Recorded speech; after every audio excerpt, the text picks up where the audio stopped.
Hi viewers, welcome to our channel. ప్రస్తుతం మనతో పాటు దామ బాలాజీ గారు సీనియర్ జర్నలిస్ట్ ఉన్నారు. వారితో ఒకసారి మాట్లాడదాం. సార్ నమస్కారం సార్. సార్ ఈ మధ్య కాలంలో ప్రవచనకారులకు అంటే ఇటు చాగంటి గారు కానివ్వండి, ఇటు గరికపాటి గారు వీళ్ళిద్దరికి కూడా కాస్త బ్యాడ్ టైం నడుస్తున్నట్టుగా కనిపిస్తూ ఉంది సార్. మొన్నటి వరకు కూడా గరికపాటి గారి ఇష్యూ మనం చూసాము. వాళ్ళ మొదటి భార్య వైపు నుంచి ఆరోపణలు, కథనాలు ఎన్నో వచ్చాయి. ఇప్పుడు ఏపీలో చాగంటి గారికి అవమానం జరిగింది తిరుమలలో అని చెప్పేసి ఒక వార్త వైరల్ అవుతుంది. దీని పట్ల బిఆర్ నాయుడు గారు చైర్మన్ కూడా ప్రెస్ మీట్ పెట్టి క్లారిటీ ఇచ్చారని కూడా చెప్తున్నారు. అసలు ఏం జరిగింది తిరుమలలో? మరి నిజంగా చాగంటి గారికి అవమానం జరిగిందా? మీరేం చెప్తారు సార్? నువ్వు అన్నట్టు చాగంటికి ఇటు గరికపాటి ఇద్దరికి కూడా ఒక నెగిటివ్ ప్రచారాలు అనేవి వస్తున్నాయి. మామూలుగానే ఎవరైనా వెరీ పాపులర్ అయినప్పుడు ఆ పాపులారిటీ వెనక ఒక నెగిటివిటీ అనేది కూడా ఖచ్చితంగా ఉంటుంది. అది అన్ని రంగాల్లో వర్తిస్తుంది, ఆధ్యాత్మిక రంగంలో కూడా ఇది వర్తిస్తుంది. అలాగే ఇప్పుడు అక్కడ ఆంధ్రప్రదేశ్లో చాగంటి కోటేశ్వరరావు అని మోరల్ ఎడ్యుకేషన్కి ఆయన ఇన్ఛార్జిగా పెట్టారు. ముఖ్యంగా విద్యార్థులను గైడ్ చేయడానికి, మోరల్స్ని ఎలా ఎడ్యుకేషన్లో భాగం చేయాలనే దానికి ఆయన సలహాలు ఇవ్వాలని చంద్రబాబు ఆయన్ని నియమించాడు. క్యాబినెట్ ర్యాంక్ ఇచ్చాడు. ఆయనకి 2 లక్షల పైన శాలరీ ఇచ్చి, అట్లాగే సిబ్బంది మిగతా వాటికి ఒక 15 lakhs ఎంతో నెలకి ఇచ్చి ఆయనకు ఒక క్యాబినెట్ ర్యాంక్ ఇచ్చారు. క్యాబినెట్ ర్యాంక్ మినిస్టర్లకి అన్ని చోట్ల రాష్ట్రంలో వాళ్ళకి ఎక్కడ వెళ్ళినా కూడా వాళ్ళకి ఒక ప్రోటోకాల్ ప్రకారం కొన్ని మర్యాదలు అవన్నీ ఫాలో కావడం ఉంటుంది అన్నమాట. యాక్చువల్గా అలాగే ఇక్కడ కూడా రేవంత్ రెడ్డి ఈ గరికపాటి నరసింహారావుని ఇక్కడ స్పిరిచువల్ టూరిజానికి ఇన్ఛార్జిగా పెట్టాలనేది ప్లాన్ ఉన్నింది. దానివల్లనే ఈ మొదటి భార్యని ఎప్పుడో 9 నెలలు ముందు చేసుకున్న ఆమె వీడియో చేసిన దాన్ని అది ఆల్రెడీ డిలీట్ కూడా చేసింది ఆమె. కానీ దాన్ని కొంతమంది సేవ్ చేసి పెట్టుకొని దాన్ని బయటికి తీశారు. దాన్ని ఎప్పుడైతే బయటికి తీశారో ఆమె మీద నైట్ వచ్చేసరికి మళ్ళీ ఆమె రంగంలోకి వచ్చింది. ఇలాగా దీని వెనక ఒక ప్లాన్ ఉంది. ఆయన్ను ఈ పోస్ట్లో నియమించకుండా చేయడం కోసమే ఒక కుట్రపూరితంగా చేశారు. నిజానికి ఎప్పుడో 40 ఏళ్లకు ముందు వాళ్ళిద్దరు వివాహం చేసుకున్నారు. 15-20 years ముందు విడిపోయారు. ఇప్పుడు అసలు ఇష్యూ కాదు అది. కానీ దాన్ని తీసుకురావడం వెనుక ఈ బీఆర్ఎస్ వాళ్ళు ప్లాన్ చేశారు అన్నది ఒక వార్త. ఏదేమైనా ఇప్పుడు మళ్ళీ అటుపక్క ఈయన్ని కాపాడింది ఒక రకంగా తిరుపతి తొక్కిసలాట వల్ల గరికపాటి సేవ్ అయ్యాడు.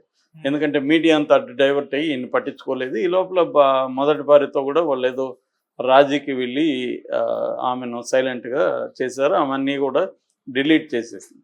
ఇప్పుడేమో చాగంటిది మళ్ళీ అక్కడ గొడవైంది. జనరల్గా చాగంటి పెద్ద వివాదాల్లో ఉండడు. గరికపాటి కొంత వివాదాలు ముందు నుంచి కూడా కొన్ని ఉన్నాయండి. ఎందుకంటే ఆయన మాట్లాడే పద్ధతి హార్ష్గా ఉంటుంది. చాగంటిది అట్లా కాదు. Chaganti more spiritual. ఆయన గరికపాటి ఏమో మోర్ కాంటెంపరీగా ఉంటాడు, వ్యవహారిక విషయాలు మాట్లాడతాడు. ఈయన కొంత మూఢనమ్మకాలు కూడా తక్కువ గరికపాటికి. ఆయనకు మూఢనమ్మకాలు ఎక్కువ ఉంటాయి. హిందూ శాస్త్రాల ప్రకారం, ఎప్పుడో పురాతన కాలంలో ఉన్న శాస్త్రాల ప్రకారం ఇవాళ కూడా స్త్రీలు మగవాళ్ళకి లొంగి ఉండాలి, ఇట్లాంటి అనేక ఛాందస భావాలు మనకి చాగంటిలో కనిపిస్తాయి. సో ఈ కాంటెక్స్ట్లో ఇప్పుడు తిరుమలలో ఒక కాంట్రవర్సీ స్టార్ట్ అయింది. అదేంటంటే చాగంటి కోటేశ్వరరావు తిరుమలకి వెళ్ళినప్పుడు అతనికి అవమానం జరిగింది అనే వార్త ఒకటి వైరల్ అయింది.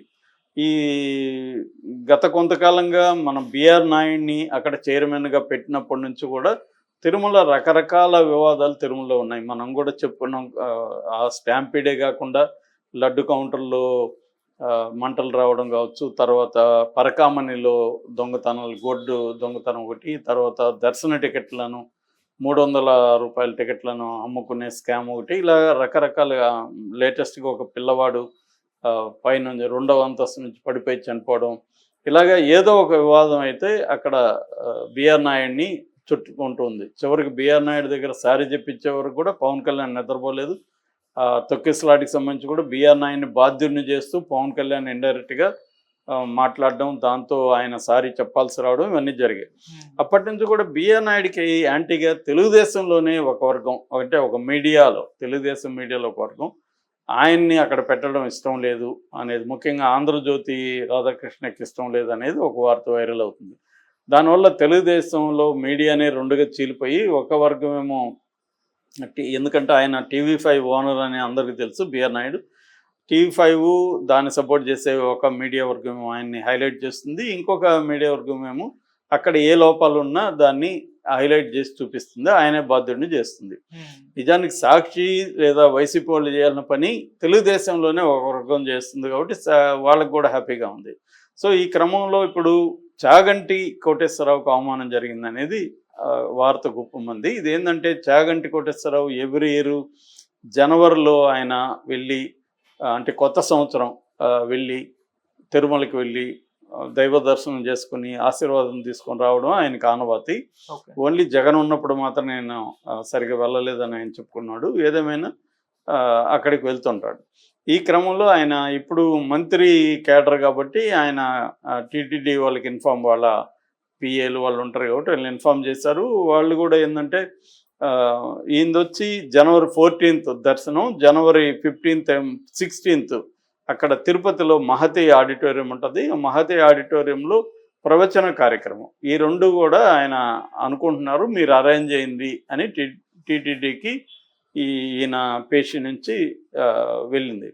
సో టీటీడీ కూడా బోర్డు కూడా ఈయనకి ఏర్పాట్లు చేసింది. మామూలుగా మంత్రి వచ్చినప్పుడు ఏమవుతుందంటే ఆయన్ని ఒక మంచి గెస్ట్ హౌస్లు పెడతారు. అలాగే ఈయన్ని కూడా రాజబగీచా గెస్ట్ హౌస్లు పెట్టారు. అక్కడ నుంచి బగ్గీస్లో ఆయన్ని తీసుకెళ్ళడం, అక్కడ మామూలు అందరితో పాటు కాకుండా ప్రత్యేకంగా బయోమెట్రిక్ ద్వారా ఆయనకి దర్శనం అంటే షార్ట్ కట్లో దర్శనం చేయించడం, ఇది ఆనవాయితీ మంత్రులకి వచ్చే ప్రోటోకాల్.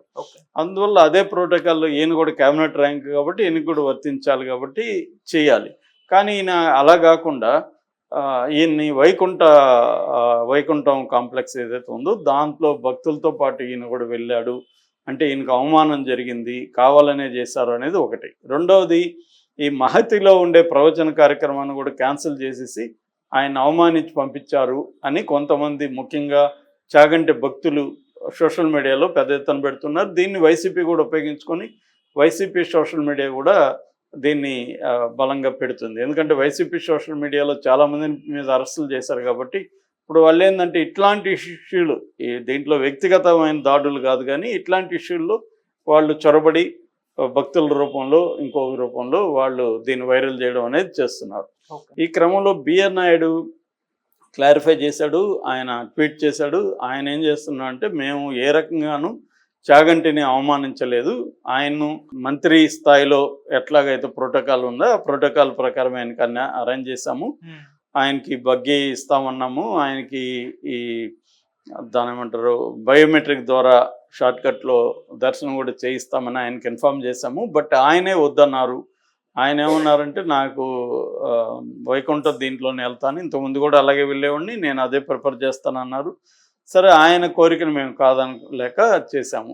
అయితే ఇక్కడ మహతి ఆడిటోరియంలో ప్రవచనాలకు సంబంధించి మాత్రం ఆల్రెడీ వాతావరణం బాగాలేదు కదా, తిరుపతిలో తొక్కిసలాట జరిగింది, దాని మీద కమిషన్ విచారణ జరుగుతుంది. ఈ క్రమంలో మీరు అక్కడ చెప్పడం కరెక్ట్ కాదేమో, కొంత పోస్ట్పోన్ చేసుకోండి అని మేము ఆయనకి సజెస్ట్ చేసాము. ఆయన కూడా హ్యాపీగానే ఒప్పుకున్నారు, కన్విన్స్ అయ్యారు. అందువల్ల అది పోస్ట్పోన్ అయింది తప్ప మేము కావాలని దాన్ని ఏమి పోస్ట్పోన్ చేయలేదు. ఇది కావాలని కొంతమంది దుష్ప్రచారం చేస్తున్నారు, వాళ్ళ మీద మేము చర్యలు తీసుకుంటామని బిఆర్ నాయుడు క్లారిఫై చేశాడు. సో ఇప్పుడు ఇక్కడ మనకి వార్త ఏంటంటే ఆయనకేమన్నా అవమానం జరిగితే ఆయన చెప్పాలి. ఎవరు చాగంటి కానీ చెప్పుంటే దానికి అథెంటిసిటీ ఉంటుంది. నాకు ఇలా టీటీడీ వాళ్ళు అవమానం చేశారు అని ఆయన ఏమన్నా చెప్పుకొని ఉంటే అది ఇది వర్తిస్తుంది. ఆయన చెప్పనప్పుడు పుకార్లుగానే మనం భావించాల్సి ఉంటుంది అన్నమాట. ఎందుకంటే బిఆర్ నాయుడు అఫ్సైల్గా చెప్పాడు కాబట్టి అదే వాస్తవంగా మనం నమ్మాల్సి ఉంటుంది. ఎందుకంటే దానికి కౌంటర్గా ఈయనేమి చెప్పలేదు, చాగంటి నాకు అవమానం జరిగిందని చెప్పలేదు. సో మామూలుగా వాళ్ళు జనరల్గా ఆలోచిస్తే చాగంటిని అవమానించాల్సిన అవసరం వాళ్ళకి ఏముంటుంది. సో మామూలుగా దర్శనం అనేది ఇలాంటి దర్శనాలు బోల్డ్ రోజు చేయిస్తూనే ఉంటారు. సో చాగంటి చేయించడం వాళ్ళకి పోయేదేం లేదు. అట్లాగే ఈ ప్రవచనాలు కూడా ఆయన రాష్ట్ర వ్యాప్తంగా ఎప్పటి నుంచో చెప్తున్నాడు. కొత్తగా ఇప్పుడు ఆయన ఆపడం వల్ల వాళ్ళకి టీటీడీకి వచ్చేది ఏముంటుంది.